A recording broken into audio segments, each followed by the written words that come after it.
C'est un gros jour, c'est le jour de la réforme chrétienne, le jour de la réforme protestante.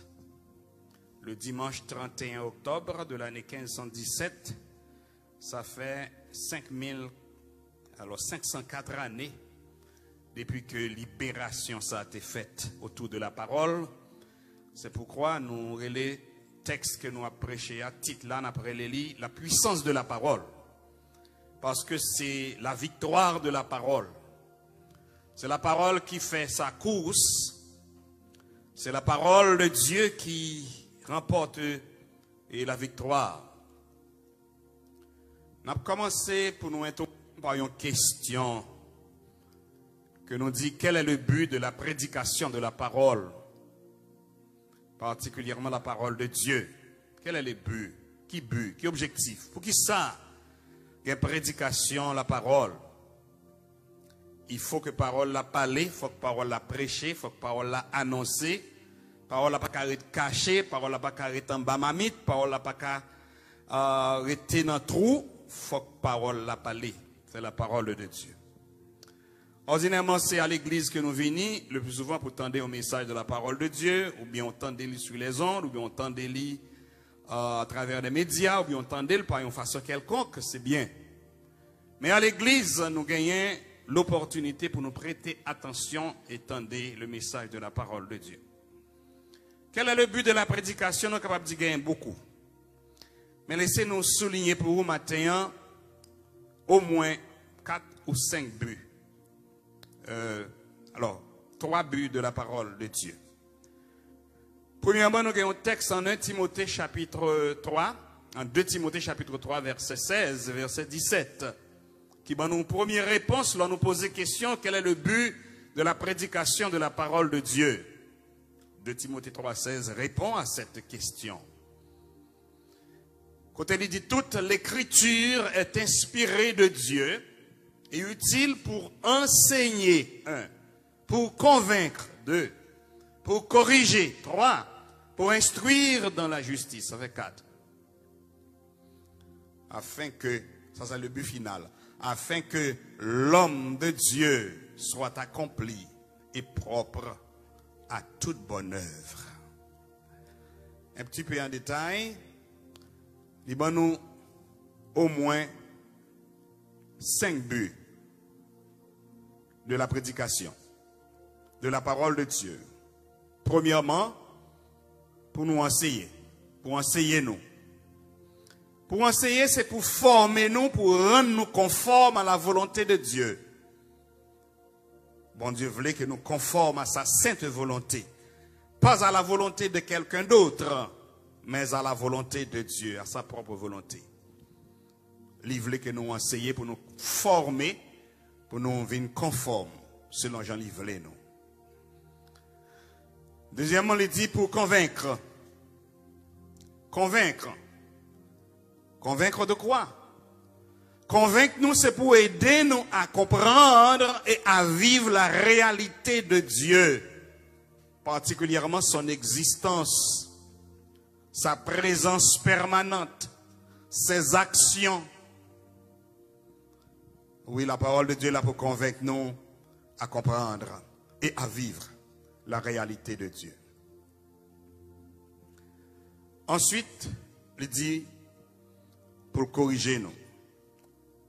Pour corriger, c'est dans le but de nous préparer état pécheur nous, état sale nous, état perdu nous, état condamné nous, par une méthode qui est la méthode de la sanctification pour permettre que la relation nous avec bon Dieu capable constante.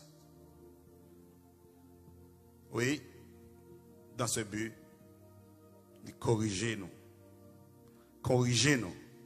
Pour préparer nous de sortir dans l'état pécheur, état de condamnation, pour nous entrer dans un état nouveau qui permet nous capables de maintenir une relation, nous, contact permanent avec bon Dieu, qui permet que à tout moment nous capables de parler avec bon Dieu, aller directement devant son trône par la prière, par un soupir, par n'importe quel petit cri qu'au café, ça permet nous. Donc c'est ça le but de corriger.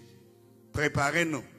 Faut sortir dans l'état péché, nous. Pour nous passer par la méthode de la sanctification. Voilà pourquoi la vie du croyant, du chrétien, doit être une vie sanctifiée régulièrement. Parce que c'est par votre vie sanctifiée qu'on a des relations constantes avec bon Dieu. Important. La parole aussi est là pour nous instruire. Pas instruire n'importe comment, instruire dans la justice surtout. Instruire dans la justice qui veut dire portez-nous à faire ce qui est bien. Encouragez-nous à faire ce qui est bien et rejeter ce qui est mal. Voilà pourquoi le chrétien ne doit pas tolérer le mal. Le chrétien combat le mal. Le chrétien proteste contre le mal. Voilà pourquoi nous sommes protestants, c'est pour protester contre tout ce qui est mauvais, tout ce qui est mal, tout ce qui est impur, tout ce qui est immoral.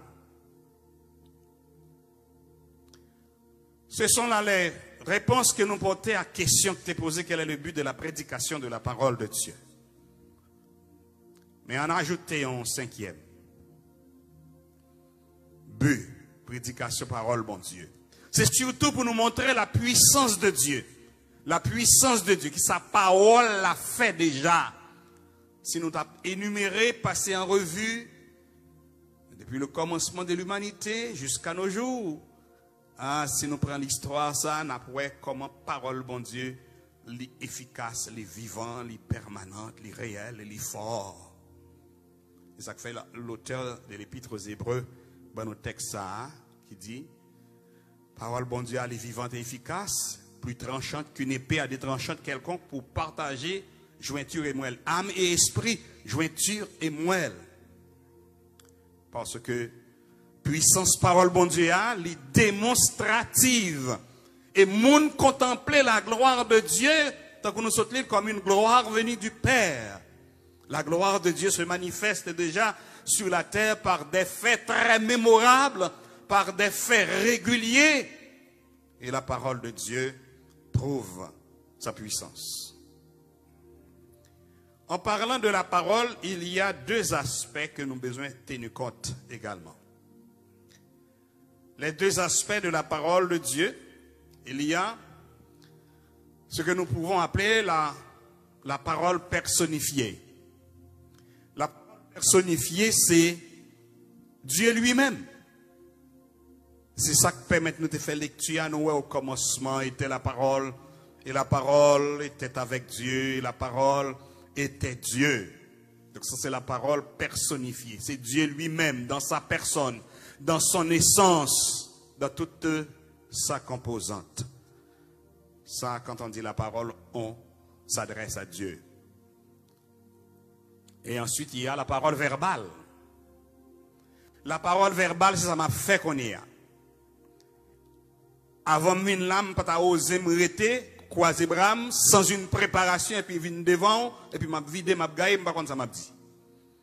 Donc il me faut une préparation. Premièrement, il faut aller devant Dieu, lui demander, pour demander qui ça aurait pour dire. Parce que ce n'est pas vous-même qui doit décider avec peut-être pour qui ça aurait pour dire, car il faut prêcher la parole. Nous devons rester dans la parole. Seigneur, qui ça voulait me dire, qui ça voulait me porter dans la parole là, orienter, me diriger. Même besoin de préparation pour me venir porter un bagage bao. Même j'en ai à bon manger, ou gagner un menu qui dit exactement qui ça jodi à manger. C'est même genre pour la prédication de la parole de Dieu. Je dis à nous venir pour nous parler de la puissance de la parole parce que nous avons commémoré le renouveau, le renouvellement. Côté parole, bon Dieu, t'es caché. T'es éliminé, l'abandonné, il n'est pas de parler encore, mais un jour ça t'est fait surface. Ça c'est la parole verbale. D'abord, exprimée par Dieu, notre Créateur. Bon Dieu, quand pile côté le parler. Ainsi parle l'Éternel. À travers la Bible, ça nous pas qu'à compter combien de fois qu'il a cité dans ça. C'est bon Dieu qui a parlé, il a exprimé avec bouche, il parle avec Moïse face à face dans le désert de Sinaï. Et il parlait avec prophète, il parlait avec tant d'autres. Et je dis encore, bon Dieu a parlé. C'est la parole verbale exprimée. Bon Dieu parle en pile. Il y a inspiré des hommes qui peuvent parler également. Il a inspiré des hommes qui peuvent parler. Et il y a inspiré des gens qui pour écrire ça le dit dans la bouche. C'est peut-être ça que fait, on a regardé le texte là qui dit dans 2 Pierre chapitre 1er, excusez-moi, 2 Pierre chapitre 1er verset 21 qui dit, car ce n'est pas par une volonté d'homme qu'une prophétie a jamais été apportée, mais c'est poussé par le Saint-Esprit que des hommes ont parlé de la part de Dieu. Non seulement bon Dieu l'y exprime par des paroles convaincantes, par des paroles, par des expressions, mais aussi l'y inspirer des hommes pour écrire parole quelqu'un pour le dire, pour permettre que parole là capable de faire cousli. Ça c'est la parole verbale. Quand nous exprimons, soit bon Dieu parler ou bien le permettre à serviteur de parler. Bon Dieu l'hypothèse pour nous libération par sa parole.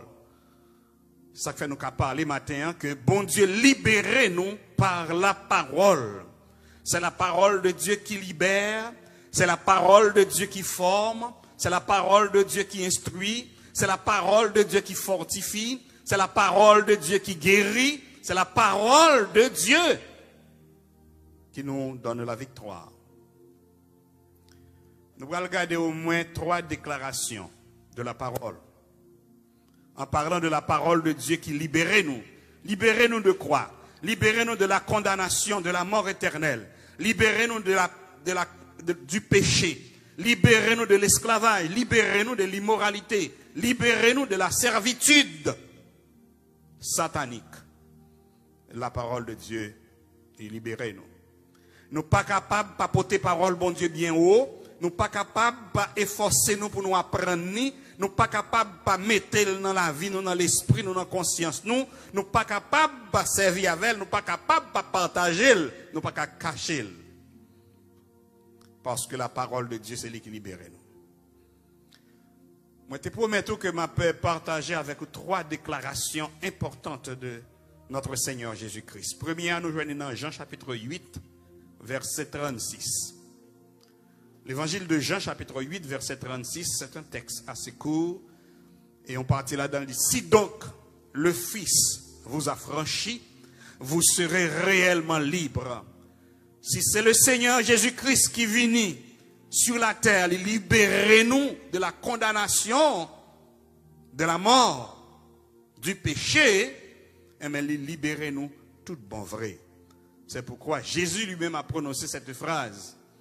Si donc le Fils vous a franchi, vous êtes réellement libre.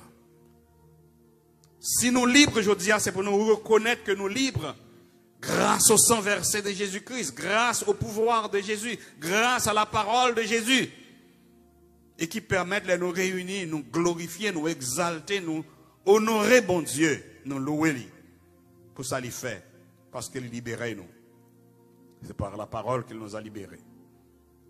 Jésus venu sous terre, l'hypothèse parole de libération en bas nous. Mais malheureusement, 3 camoun n'ont pas fait cas de lui. Ils n'ont pas recevoir. 3 camoun n'ont pas occupé de qu'aucune chaîne puissance, de qu'aucune chaîne capacité, ils sont aveugles. La Bible dit nous, même moun la kailio, elle est venue chez les siens, c'est-à-dire la lumière, la parole qui est la lumière. Il est venu la caille mouni, c'est-à-dire caille juif. Je dis, ce n'est pas un pile juif qui a penché avec Jésus. Il a toujours été dans le judaïsme, dans l'ordre ancien. Ce n'est pas un pile juif. Pour ne pas dire pas du tout gagné quand même. Et le monde, l'humanité, il dit gagné plus que 7 milliards de monde qui vivent là-dedans.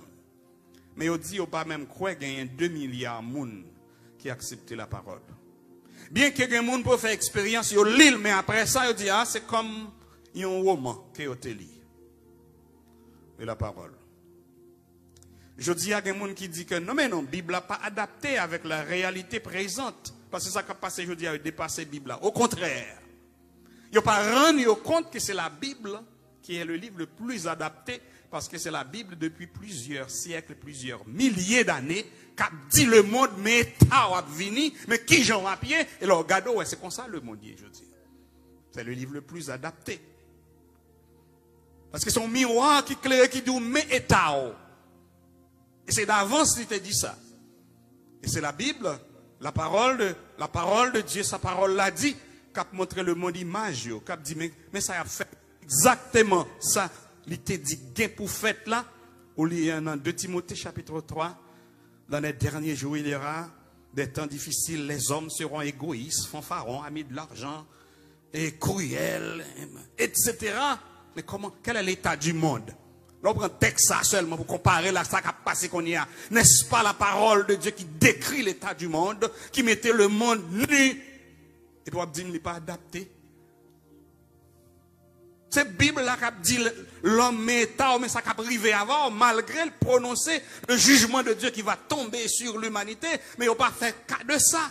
Comme au temps de Noé, il a averti aux gens qu'il va avoir un jugement pénible, terrible, mais personne ne va s'occuper de lui-même jusqu'à ce que le déluge la vienne. Il emportait tout le monde, il parlait avec eux, l'aller avec eux. Et Jésus-Christ a répété cette phrase. Même ça qui est arrivé dans le temps de Noé, l'a privé tout à la fin des temps parce que trop de monde incrédule. Les hommes trop incrédules. Ils n'ont pas fait cas de sa parole, bon Dieu dit. Et c'est ça qui a passé. Et c'est ça qui a réalisé. Et c'est ça qui a fait. Les hommes ont fait toute qualité de préparation pour protéger tête. Ils ont même planifié pour aller faire un espace. Pour aller créer un côté dans l'espace pour vivre. Tellement ils ont planifié. Mais sans bon Dieu. Ils ont oublié que la tour de Babel a été éliminée par la confusion des langues, parce que les hommes devaient construire propre façon de vivre par eux. Ils ont oublié que la Bible nous dit par la bouche de l'apôtre Paul, en 1 Thessaloniciens chapitre 5, le verset 10, quand les hommes diront paix et sûreté, une ruine soudaine les surprendra. C'est la Bible qui nous dit ça. Vers qui ça nous, le monde a couru, vers qui ça nous paraissait vers propre destruction pâle. C'est la Bible qui nous a dit ça. Donc c'est le livre le plus adapté. La Bible nous dit, elle est venue chez les siens ne l'ont point reçue. Mais heureusement, le verset 12 nous dit, mais à tous ceux qui l'ont reçu, à ceux qui croient en son nom, elle leur a donné le pouvoir de devenir enfants de Dieu. Nous pas honte de ça, nous pas cacher ça, nous pas honte de ça. Pour nous dire, nous c'est petit bon Dieu. Parce que bon Dieu, rachetez-nous par sa parole. La parole puissante de Dieu nous a libérés. Est-ce que nous voyons l'effet de la puissance de la parole de Dieu? L'effet de la puissance de la parole de Dieu. La parole de Dieu est puissante. Oui. Permanente et efficace. C'était la première déclaration de Jésus qui nous a dit, quand donc le Fils vous a franchi, vous êtes réellement libres, les petits bon Dieu, le Fils de Dieu, notre Seigneur Jésus-Christ, c'est lui qui libéré ou libéré tout bon vrai. Et c'est une deuxième déclaration que le Seigneur Jésus-Christ s'est fait quitter. Assez fort. C'est la parole. Dans Luc chapitre 10, verset 19. Écoutez ça, Jésus t'a dit. Je vous ai donné le pouvoir de marcher sur les serpents et les scorpions. Et sur toute la puissance de l'ennemi. Et rien ne pourra vous nuire. Je vous ai donné. Qui a dit ça? Jésus, par une déclaration. Je vous ai donné le pouvoir de marcher sur les serpents et les scorpions. Les serpents et les scorpions représentent les hommes et les femmes de mauvaises tendances dans ce monde qui pensent à faire du mal, qui pensent à détruire, qui pensent à éliminer et qui créer des persécutions contre les chrétiens. Mais Jésus nous a dit, attention, bon pouvoir pour marcher sur toute bagaille. Les serpents et les scorpions représentent les vermines, les gens pervers. Les gens pervers, les gens mauvais, qui a agi pour le compte du diable, le compte du malin. C'est une déclaration de la parole que Jésus nous donne. C'est son parole pour nous prendre, pour nous encaisser et pour nous vivre par lui-même. Et sur toute la puissance, non seulement sur les serpents et les scorpions, mais sur toute la puissance de l'ennemi. Mais même les outils que bon Dieu ban nous, c'est la parole. Nous ne devons jamais marcher sans la parole. Nous ne devons pas vivre sans la parole, parce que c'est ces outils nous qui liés. Prends-le au sérieux. Prends la parole de Dieu au sérieux, parce que ces outils, bon Dieu, ban nous, en tant que croyants, membres pour nous résister pendant l'existence nous sous terre. C'est ça que fait adversaire pas qu'envahir. Si Satan est capable, il t'a détruit l'église déjà. Il t'a détruit l'église là, oui, mais il n'est pas capable. Ça permet de nous tomber exactement dans la troisième déclaration pour matin, qui est une déclaration de la parole de Dieu, en Matthieu chapitre 16. Et le verset 16 à 19. Gagnons une lecture, passage ça que nous devons faire. Jésus parlait avec disciples, il a posé la question, qui nous dit moyen, qui nous dit moyen. Le verset 16 commence avec Simon-Pierre répondit. Simon-Pierre répondit, tu es le Christ, le Fils du Dieu vivant.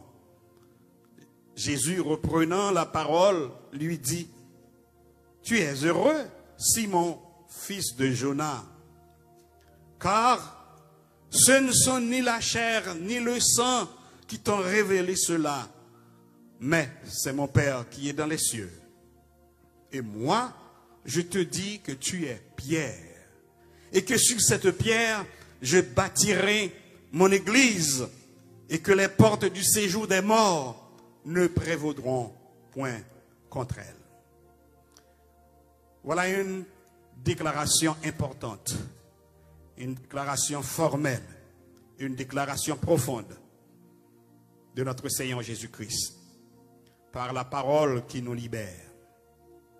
C'est par la puissance de la parole que Jésus a établi son église, lorsqu'il te dit, je bâtirai mon église. Sur cette déclaration dont vous venez de faire, car Pierre a dit, tu es le Christ, le Fils du Dieu vivant. Et Jésus a dit, sur cette déclaration, je vais bâtir mon église. C'est-à-dire le fondement de l'église est notre Seigneur Jésus-Christ, le Christ, le Fils du Dieu vivant. Je vais bâtir mon église. À partir de cette parole, l'église a commencé. Ce sont les paroles de la fondation de l'église.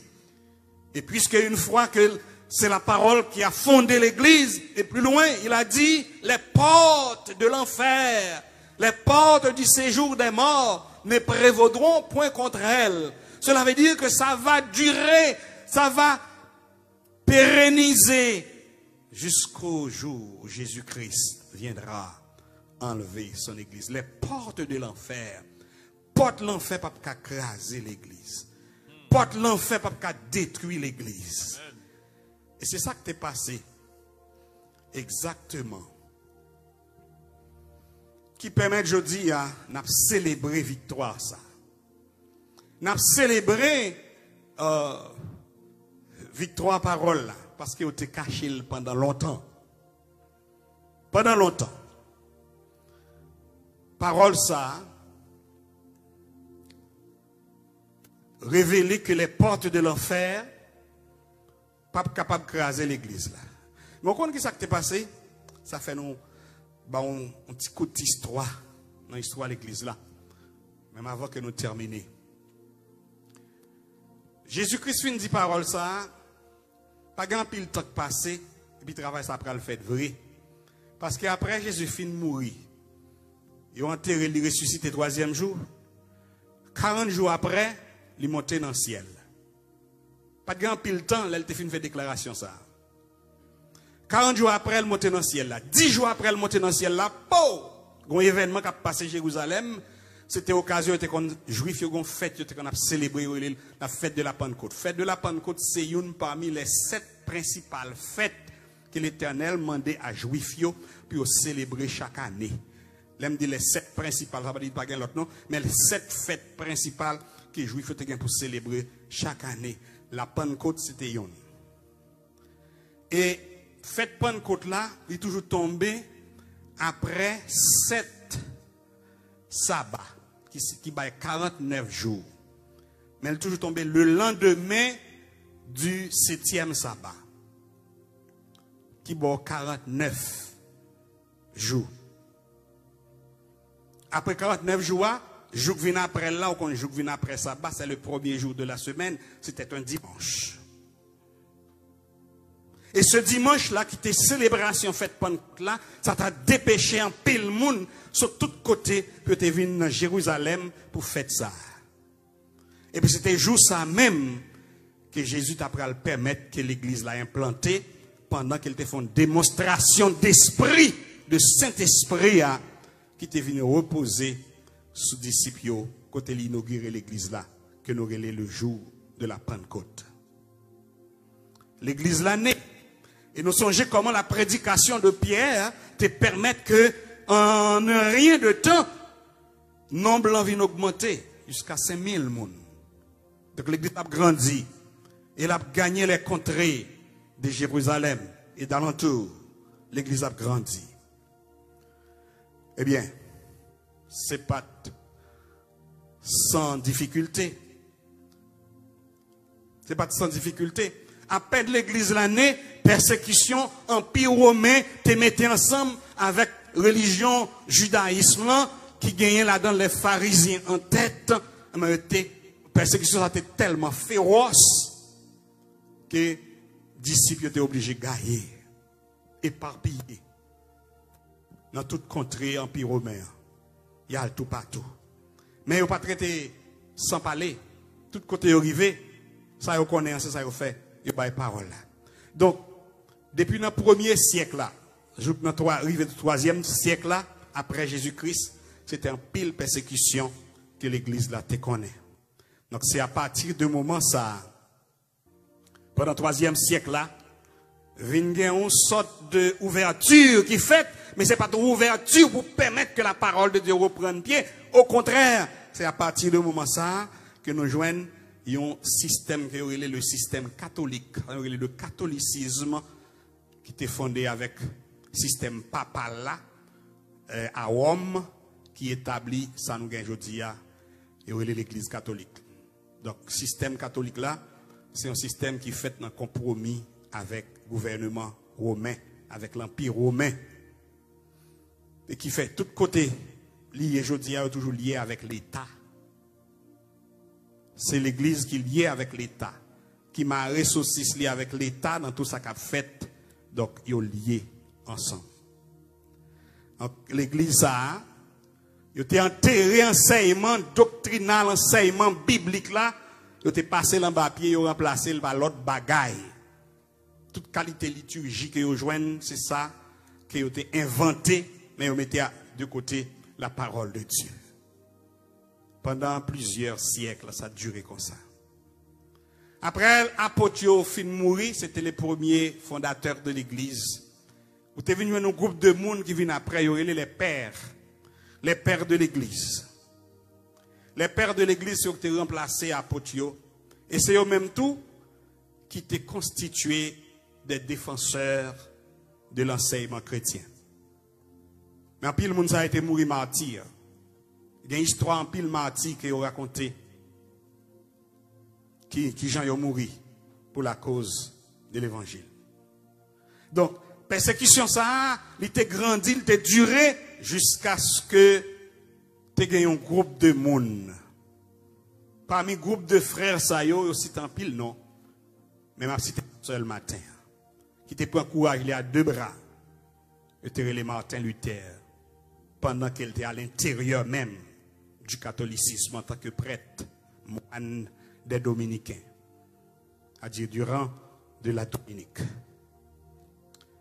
Prêtre ça, te levé un jour, dit c'est trop ça. Les lignes en Bible là, les paroles côté toute démagogie, ça a été écrit. Donc ça que tu écrit, yo parle, yo effacé, il tombe sous la Bible là, il dit, mais sa Bible a dit, le juste vivra par la foi. Il écrit 95 articles, il allait ce dimanche 31 octobre 1517, il plaquait sur la porte de l'église quand il t'a servi, il dit, fini avec bagaille ça.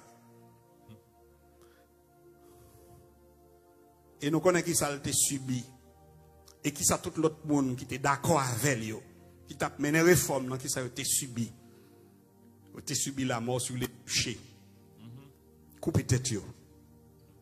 A été subi la guillotinerie. Éliminé pour la cause de la parole de Dieu. Mais le mouvement n'a pas traité là parce que tu as un monde qui était très courageux. Au contraire, en un rien de temps, le mouvement ça a envahi toute l'Europe. Et ça fait aujourd'hui, nous gagnons des pays comme la Hollande, l'Allemagne, la Suisse, qui prenaient du protestantisme. Et puis le mouvement a gagné, il continue. Il prend toute l'Asie pour lui. Il tombe en Afrique, il tombe en Amérique. Et aujourd'hui, à nous-mêmes tous, nous sommes bénéficiaires grâce à la réforme ça. Il faut y avoir des hommes courageux pour prendre la parole de Dieu et l'annoncer en temps et hors de temps. Soit dans bon temps, soit dans mauvais temps, il faut que des gens qui campent avec la parole de Dieu pour dire non, ça n'a pas fait. Il faut que nous continuions la parole là. Eh bien, mouvement protestation ça que Luther a entreprendre, a commencé le 31 octobre, jour pour jour. Je dis à ce 31 octobre 2021. Ça fait exactement 504 années. Depuis que parole là libérée, parole là continue à gagner des âmes. Autrement, tout le monde a sorti. Tout le monde a égaré, tout le monde a condamné. Un prêtre. Bon Dieu servi avec mon livre. C'est un des dents. Quand même qu'elle prend un citoyen, il prend un homme, qu'elle forme, il parle avec l'instruire, il dit, déroutez des systèmes ça, prenons l'autre chemin. C'était ça la revendication de ce groupe qui créait ce que nous appelons aujourd'hui le protestantisme. D'ailleurs, dit nous protestants, je ne suis pas fâché pour ça, je suis content. Parce que je protestais contre ça qui est mal, je protestais contre ça qui n'est pas bon, je protestais contre l'erreur, je protestais contre bagaille qui déplaît bon Dieu. Donc, protestantisme, c'est revendication pour la reconquête de l'enseignement évangélique biblique de l'Église du Nouveau Testament. Et c'est ça, à travers le monde, monde qui instruit, formé, tendait, qui informé, parler, eh bien, ils ont célébré la réforme qui tombe exactement dans le jour pâle, jeudi, dimanche 31 octobre 2021. C'est ça que fait l'église chrétienne, l'église évangélique. Ils ont tenu à cœur de célébrer, de commémorer la réforme. Ce n'est pas de des hommes courageux malgré qu'ils ont perdu la vie. C'est ça que fait l'épître aux Hébreux, il parle pour un pile monde de foi. Homme de foi. C'est par la foi, c'est par la foi, c'est par la foi. La foi en Dieu. Et il y a un pile monde de foi sur la terre. Voilà pourquoi je dis à mes frères et sœurs bien-aimés, et la foi dans bon Dieu pour qu'un nous. J'en ai temps hier, j'en ai monde là hier, j'en ai situation hier. La foi dans bon Dieu, c'est force nous. C'est la foi dans bon Dieu qui peut permettre de nous prendre la parole comme une puissance. Et c'est la puissance de la parole de Dieu qui libérait nous. Les fondés l'église, là, Jésus-Christ fait nos promesses qu'un jour la venir en ville. Mais avant qu'elle en ville là, nous pas doit rester bras croisés. Faut nous continuer à prier, jeûner, adorer, louer, annoncer, enseigner, porter l'évangile à tous côtés. Même lorsque nous avons des situations plus difficiles, plus terribles, allez-y, parlez les bras croisés. Pas où l'église dit, bon, Jésus-Christ a venu, il n'a pas besoin de faire rien. Non, non, à faire mission. Non, non, à l'évangéliser. Non, non, bâti caillou. Non, non, fais ça pour faire. Jésus-Christ a venu la journée, ça, on n'a pas fait. Jésus pas doit venir pour lui, nous pas faire rien, pour nous croiser bras ou attendre. Tant qu'on a pile groupe fait ça déjà. Ils vendent bagaille, ils vendent tout, ils vendent ceci. Ils disent, Christ a venu tel lait, il a monté sous tête, il a le temps, il y a rien. C'est pas comme ça. Nous autres chrétiens, nous devons travailler. Vous, petit l'école, aller dans l'université, continuez à faire ce qu'on va faire. Jésus, là, vient là, on va faire bagaille ça, yo, pas besoin d'inquiéter. Quelle chose à côté, peut-être qu'on a un avion, a volé, et puis on va manquer. Si pilote là, qui pilote avion, c'est chrétien, mais bon, avion, ça lague pour col. Un jour, la parole de Dieu nous a libérés. Ça fait m'a encourager pour me terminer, mes frères bien-aimés. Pas jamais lever un jour pour pas mettre mots sur la parole. Il te met un seul verset. Mettez-le dans l'esprit, ou mettez-le dans la conscience, ou mettez-le dans la tête, ou l'île. Et s'il le faut, l'île 2 fois. Font une méditation sous l'île. Parce que c'est parole ça qui libère nous. Amen. La puissance de la parole de Dieu est réelle, est vraie. La puissance de la parole de Dieu, c'est la vérité fondamentale. Mes frères et sœurs, m'invitez-nous pour nous songer. Ça qui libère nous, c'est la parole de Dieu. C'est pas notre bagaille. C'est pas effort personnel nous, c'est pas moyen nous, c'est pas connaissance intellectuelle nous, c'est pas ça qui libère nous. C'est la parole de Dieu. On nous kembe fort, on nous vivre parole là, on nous manger parole là, on nous kembe parole là, parce que c'est bâton la vie nous qui lié. Que bon Dieu bénisse nous abondamment.